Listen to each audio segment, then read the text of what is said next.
Hey guys, Adam here. And Adam. We have the same name. We work for the Shanes. We only hire people that have the same name, like in duos. Yeah. It's a really stupid joke, but we're glad you're here. I play electric guitar normally here at the Worship Initiative, but I've just started helping out playing keys at my church, and so I wanted to sit down with Adam and just kind of have him give me his kind of rules of life when it comes to approaching keys world, the principles that he uses, the tips and tricks, kind of what he's thinking through when he's approaching keys in a worship set, from synth sounds to piano sounds, just kind of high level stuff that's hopefully helpful for you. Maybe if you're just now getting into keys at church like I am, or you're just wanting to explore more, kind of get in the mind of a professional who does this a lot, that hopefully this will be helpful. So, Adam, give me kind of the high level. You've just gotten scheduled for a set. You're listening through the songs. What are the things that you always are thinking through, kind of regardless of the song? What do you see your role as the keys player as? Let's start there. Yeah. I would say that when I'm playing, I'm going to think through a lot of times who am I playing with? Like, am I playing with a full band? You know what I mean? Or is it just me and an acoustic guitar, me and a djembe? Or is it me and electric guitar, two electric guitars? And then in that, I'm going to think of what is my role as a keyboard player? And I would say that I feel like my biggest role in a band setting, when it's, 5-piece or whatever, that it's kind of the glue. Like, I'm there to kind of define the changes in the song a lot of times, and to just kind of fill that space in between vocals and drums and other things. There will be parts where I'll have a little hook or a melody line that I'm supposed to carry. But for the most part, I would say that it is just to fill those holes in between everybody. Okay, so talk to me about how you use, I think, the main sounds that we're all kind of using at church. If we use main stage, or if we've just got a Nord or another keyboard, we're kind of using pianos Right. and pads. So how do you see those kind of interacting together when it comes to glue and all that? Yeah, so I would say the piano just hitting those changes, and then the pad just sitting in between it. And then I'm playing stuff like if we had a song like Cornerstone, right? Yeah. The intro of that, I'm going to try and be a little bit delicate depending on how we're going to start the song out. But guitars might be playing it with me, but...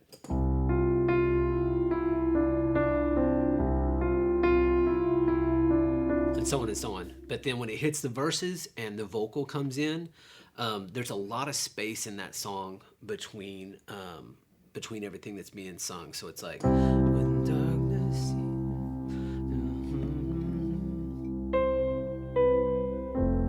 I'm going to play in between, and I'm going to listen to the guitar player also.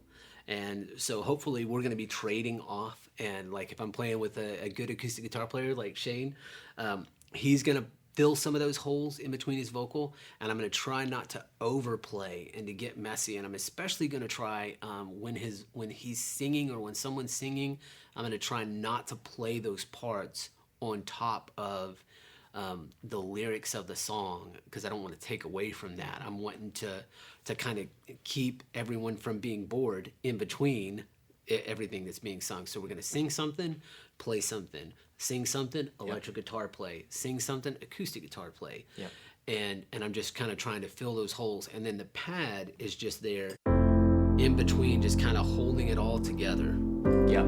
Just so that it's not this awkwardness in between also. Yeah, because you don't want, I guess what I'm hearing you say is, if the vocalist is doing a melody while he's singing, or while she's singing, you don't want to have another melodic thing happen. Sometimes if it's a really worked out part that fits, is he worthy? Yeah. But if it's another tune, you don't want to just have electric player doing something kind of noodly and notey, keys player doing something while the vocal's happening. So you're listening for those gaps, and your band members to see who's playing what during the gaps. Exactly. Okay. Yep. That's helpful. Yes, for sure.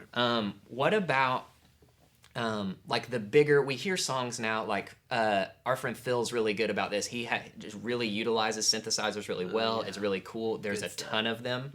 There's lead hooks happening. There's pulsy synths happening. There's two just big Juno epic synths. Yep. There's one keys player, and maybe there's not even tracks on some of those songs. Sometimes. That when we're playing with the Shane, sometimes we don't use tracks for those tunes. And so Right. let's use maybe the song Great Things. How are you approaching, man, there's 8,000 things happening. I'm going to cover some of them. Yeah. How are you picking which ones you're going to cover?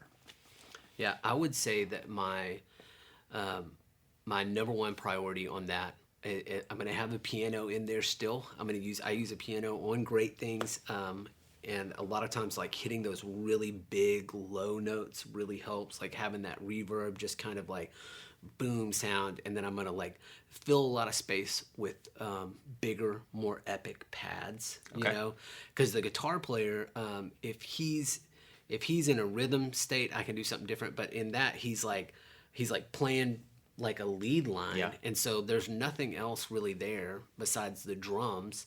And so it's like I need to like fill that space and make that hugeness that he's playing on the electric guitar feel like it's in the right place. Because if I'm just in here and he's like wailing on the guitar and I'm just down here nice and simple, Real polite. yeah, real polite, it's gonna sound really weird. Yeah. But then if I kind of got to where I was more like,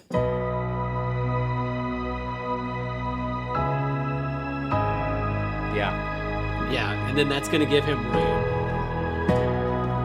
That's super helpful. It's almost like it's taking, instead of like what we used to call like the wall of guitars behind it, just like just Yeah. going, like the keys are starting to Yep, kind of they're take taking a up lot some of of that role. And I find that sometimes when there's a second electric even, that I'm like, oh, I have to adjust what I'm Yep. doing because I've kind of become accustomed to taking the space of this second electric a lot of times. And so when they come, I have to remember I don't need to do as much epic stuff, and I kind of have to dial it back a little Yep. bit and That's- leave room for him. Super helpful. So talk to me about, you hear a lot of like pulsy synthy, like ba, ba, ba, ba, ba, ba, ba, and a lot of like the up tempo Yep. fill songs, things like Lion and the Lamb. Do you ever play those live? Do you leave it for the tracks? Sometimes it kind of depends on what it is, and really it's a lot about like what I can do clean, and then if there's another instrument there that's already covering it.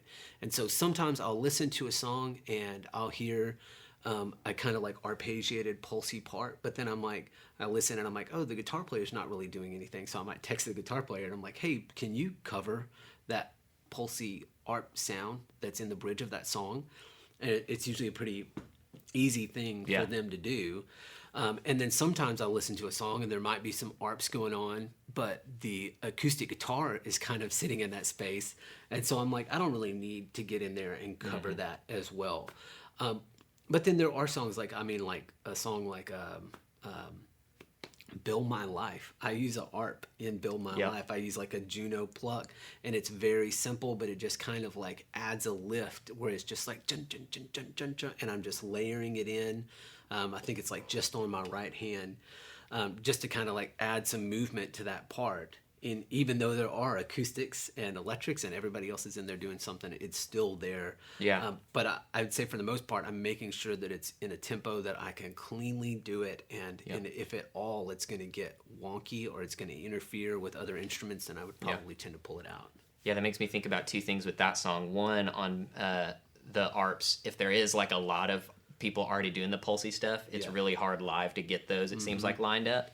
And then on Build My Life, maybe why that works, it's a slower song, and Yeah. when it comes in, maybe you're doing like a 16th note, Yes. and most of the other build things that are happening behind it are like eighth notes or quarters. that's So the true. ba ba ba ba ba ba Yes. is adding a new element that something else isn't covering. Yes. So you're filling in sort of a rhythmic Yep. gap that nobody else is really playing Yes. in yet. I'm constantly like when I'm playing and I'm thinking through a song and I'm thinking through parts and I'm going from verse to chorus to verse 2 to bridge, I'm always trying to like add contrast and to like separate those different places. And Yeah. so even though I might be using a piano the whole time, I'm like trading out the pads for different points, or I'm filtering something in a little differently so that when we hit a new part of the song, there's a contrast from that last part. Yeah, that's good. So like when it gets bigger, this is something I've noticed even as I've started to venture into Keys Land is I'll catch myself where the song's really big, but I'm still got my pad kind of dark from Yeah. like earlier on in the song. And what I've learned even just while playing is like the more I open that up, I see my like filter knob, the cutoff knob on my synth as almost like my overdrive pedals on guitar. The more I open it up or the more I add, the more aggressive, the more Yes. energy. So I want to make sure Are you thinking through that too, like making sure Yes. that that sort of matches the energy level of where the Yes, song's at? absolutely. Yeah, and if the guitar player is really big, and then I can get up here and I can filter up and Yeah. meet him, and then it's like if I have someone who I'm playing with who doesn't do that, or if I'm playing in a context where it's like it's just me and a drummer and an acoustic guitar, like there's a lot of pads that I'm probably not even gonna ever touch, and I may not even touch my filter the entire Yeah. time. And so a lot of those things I have to kind of meet the energy of the room and the band. Super helpful. Yep. Dude, this has been, I've got takeaways. Like I'm glad we're videoing it because I would have wanted to write things down. Super helpful for me. Guys, I hope this has been helpful for you. If you have questions about keys stuff or about really anything as it relates to instrument coaching or just band stuff, worship leading questions, feel free to reach out to us here at the Worship Initiative. You can just click the little chat bubble at the bottom of the screen and ask to speak with me, and I can get you in touch with Adam if you need to. We'd love to answer any questions you might have. Dude, Yeah. thanks for Yeah, your man. help today. I appreciate Great. it. We'll see y'all later on in more training videos that we have in this keys series and for all the other instruments we have for you here at theworshipinitiative.com. Thanks.